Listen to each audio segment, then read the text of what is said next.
సన్నిధిలోనికి వచ్చి వారి మోకాళ్ళు వచ్చి దేవుణ్ణి ఆరాధించుదురు గాక. ఆమేన్.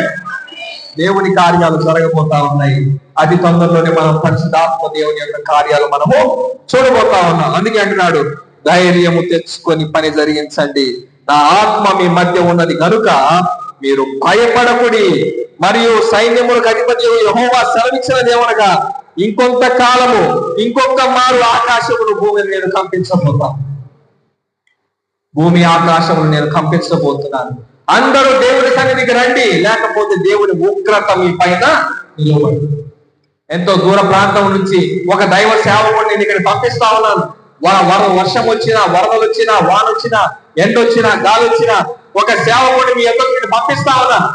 నా సేవకుడిని, నా రాయబారిని మీ యొద్దకు నేను పంపించినప్పుడు మీరు దేవుని సన్నిధికి రాకపోతే నా ఉగ్రత మీ పైన ఉంటుంది. అందుకే అంటాడు, నేను మరొక్కసారి కంపించబోతా ఉన్నాను.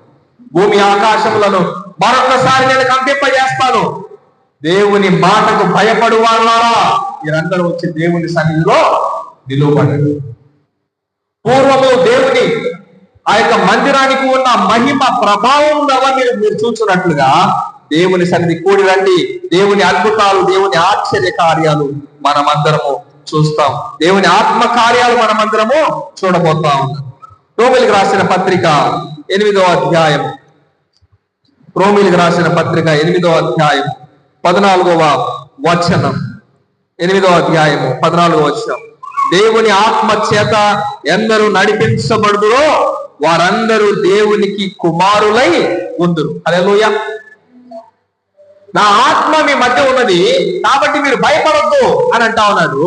నా ఆత్మ చేత మీరు నడిపించబడిన వారైతే మీరందరూ నాకు పిల్లలై ఉన్నారు. మీరందరూ నా ఆత్మ చేత నడిపించబడితే మీరందరూ నాకు పిల్లలై ఉంటారు. ఒకవేళ మీరు నా ఆత్మను తిరస్కరిస్తే ఇదిగో మరొక్కసారి నేను భూమి ఆకాశములను కంపించబోతాను. హల్లెలూయా. ఏది కావాలి? ఉగ్రత కావాలన్నా, ప్రేమ కావాలన్నా కదా? ఉగ్రత కావాలన్నా, ప్రేమ కావాలన్నా. జీవమును మరణమును నీ కన్నుల ఎదుటే ఉంచి ఉన్నాను, శాపమును ఆశీర్వాదమును నీ కన్నుల ఎదుటే ఉంచి ఉన్నానని చెప్పి సర్వోన్నతుడైన దేవుడు సెలవిస్తాం. ఏ మార్గం ఎంచుకుంటావు?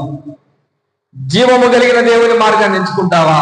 నీకు ఆశీర్వాదము, అది నీకు జీవము. ఒకవేళ జీవము కలిగిన దేవుని పక్కన పెడతావా, అది నీకు శాపము, అది నీకు మరణము అని దేవుని వాక్యం సెలవిస్తా ఉంది.